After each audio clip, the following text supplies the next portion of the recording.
এই জিনিসটা দিয়ে বেশ সুন্দর করে ঘরের কোনো একটা ব্যক্তিগত কোনো জিনিস যদি আপনারা কিনতে চান, তাহলে কিন্তু এই জিনিসটাকে আপনারা এখন হচ্ছে লোন হয়েছে বা মানে কোনো একটা জায়গায় ইনভেস্ট করে আপনারা বিক্রিও করে, আমি এটা সত্যি কথা বলছি, অনেকেই আছে সোনা বিক্রি করে হচ্ছে জায়গা বা গাড়ি বা বাড়ি অনেকেই করেন।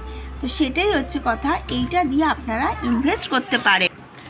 তারপরে হয়তো এবার আমরা নিতে পারি একটা হচ্ছে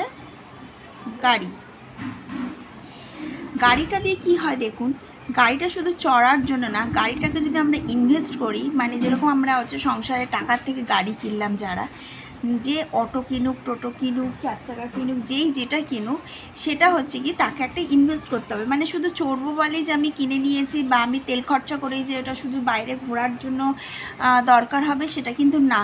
আমার যদি মান্থলি হচ্ছে 9,000 টাকা আসে কি 10,000 টাকা আসে, হ্যাঁ, সেটাকে আমাকে মানে খরচার জায়গাটাও নিয়ে যেতে হবে, ইনভেস্ট করার জায়গাটাকেও নিয়ে যেতে হবে, যে আমার এই টাকার থেকে আমার সংসারে টাকা আসবে, এটা কিনে আমার লাভ হয়েছে।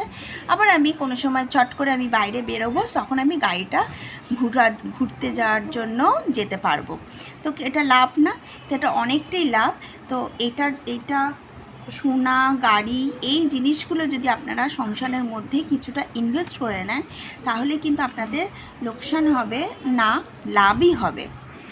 তারপরে দেখুন, যদি হচ্ছে এই জিনিসগুলো, যেমন অনেকে আছে যে জিনিস কিনছি বাড়িতে অনেক পড়ে রয়েছে, অনেক বড় বড় ব্লগাররাও আছে, কিন্তু দেখবেন আপনারা গিয়ে দেখবেন যে সেটাকে তারা হচ্ছে মানে তারা নিজেরাই মুখের মধ্যে বলেছে যে আমরা বাড়ি কেনার জন্য সোনাগুলো কিনি, শুধু ঘুরতে যাওয়ার জন্য পড়ি না, যখন আমরা কোনো কিছু ইনভেস্ট করি সেই সোনাটা আমরা দিই। সেই জন্য যাদের গাড়ি, সোনা এগুলো আছে, তারা যারা কেনেন, তারা কিন্তু শুধু হচ্ছে ঘুরতে যাওয়ার জন্য না, তারা একটা ইনভেস্ট করার জন্য করবেন, যাতে আপনাদের টাকাও আসে আর আপনারা হচ্ছে সেটা করতে পারেন। 3 নম্বর হচ্ছে বাড়িটা হচ্ছে কি হচ্ছে, অনেকে একতলা থাকে, কারো হচ্ছে দোতলা থাকে, কারো হচ্ছে 3 তলা থাকে, ঠিক আছে। আপনারা হচ্ছে ফ্ল্যাট, আমরা যেমন ফ্ল্যাটে থাকি, এবার ফ্ল্যাটটা হচ্ছে কি কোনো কিছু ইনভেস্ট করা যায় না, মানে যেটুকুনি কেনা হয়ে যায় সেইটুকুনির মধ্যেই থাকা যায়। আর বাড়িটা হলে কি হবে, জায়গা থাকলে আপনারা যদি একতলায় কেউ থাকছেন, কেউ হচ্ছে দোতলায় হচ্ছে ঘর করলেন, কেউ হচ্ছে 3টে 4টে ঘর করে ভাড়া দিয়ে দিলেন, মানে হচ্ছে ভাড়া, আমি এটা সত্যি কথা বলছি, ভাড়া হচ্ছে মানে একটা ইনভেস্ট। এখনকার হচ্ছে একটা 1 রুম হচ্ছে, 1 রুমের ভাড়া হচ্ছে 2,000 টাকা, ঠিক আছে, 2,000 টাকা।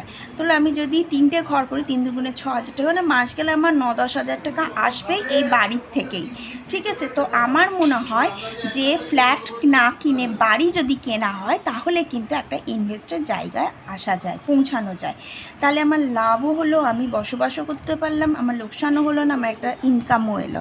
তো এই জিনিসগুলো আমরা করতে পারি। যেহেতু আমার পরিস্থিতি অন্যরকম ছিল, আমাকে ফ্ল্যাট কিনতে হচ্ছে। যদি আপনারা আমাকে কমেন্ট করে বলেন যে তোমার তো নিজেরই ফ্ল্যাট আছে, তুমি আবার বাড়ি কেনার কথা কেন বলছো, বাড়ির জায়গা কেনার কথা, আমি আমার পরিস্থিতিতে, আমার যেহেতু বাপের বাড়িতে নিজস্ব বাড়ি আছে, আমার নিজের জায়গা আছে, জমি আছে, ওই জন্য আমার কোনো প্রয়োজন নেই বলে আমি ফ্ল্যাট কিনেছি। কিন্তু যাদের হচ্ছে প্রয়োজন আছে, যে ইনকামটা করতে হবে, তারা কিন্তু ওই জায়গাটাকে আপনারা ইনভেস্ট করে কিন্তু আপনার বাড়ি করে, একতলা দোতলা করে আপনার ভাড়ার জায়গাটা করতে পারেন।